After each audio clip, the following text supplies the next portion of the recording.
qui se méfie un peu, qui est parti, qui a quitté le plateau. C'est Guillaume Crouzet qui doit être quelque part devant un beau panorama grassois. Je ne suis pas loin, je ne suis pas loin, Vincent. Absolument. Et tu vas nous livrer tes meilleurs plans de la semaine en matière de chambre d'hôte et de tourisme. Et oui, parce qu'on approche du week-end. Et moi, je voudrais vous emmener, c'est pour ça que je suis déjà parti, je suis presque en route en direction d'Aix. Je voudrais vous emmener dormir dans un lit baldaquin Renaissance ou dans de l'authentique mobilier Empire ou Louis XV. C'est une forteresse médiévale, le château de la Barbin dans les Bouches-du-Rhône. Et je vous propose tout de suite d'aller découvrir cette maison d'hôte. Nous voici au château de la Barbin, une citadelle construite sur la roche, typique de l'architecture provençale médiévale.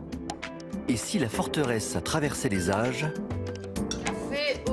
aujourd'hui, c'est une maison d'hôte.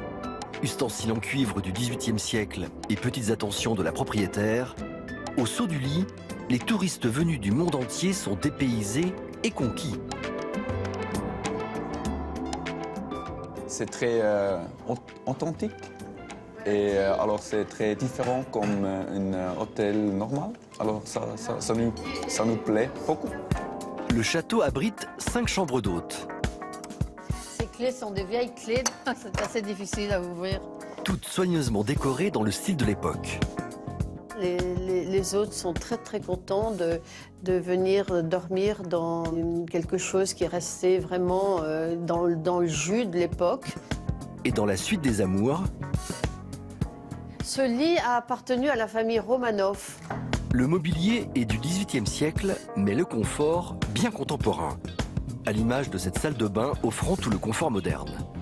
Si les 4000 mètres carrés du château sont ouverts au public, Guylaine nous offre le privilège de nous faire découvrir une pièce interdite aux visiteurs et dissimuler des regards par un passage secret. Voilà, il y a une chambre et c'est pareil, l'amant descendait et passait par ce petit couloir dérobé, donc le mari ne voyait rien. Et voici le cœur caché de la maison. Nous arrivons dans notre salon privé, donc que l'on ne fait pas visiter. Et même dans les parties privées se cachent des petits trésors, comme cette fresque représentant Versailles, peinte directement sur le mur et découverte lors d'une rénovation. Le château de la Barbin est décidément un patrimoine bien conservé qui mérite une sérieuse visite. Ici, vous êtes assuré de faire un bond émerveillé dans le passé et de goûter à la Provence authentique. Tu sais quoi, mon Guillaume? Vivement le week-end parce que ça donne envie d'y aller, vraiment. Ouais, magnifique.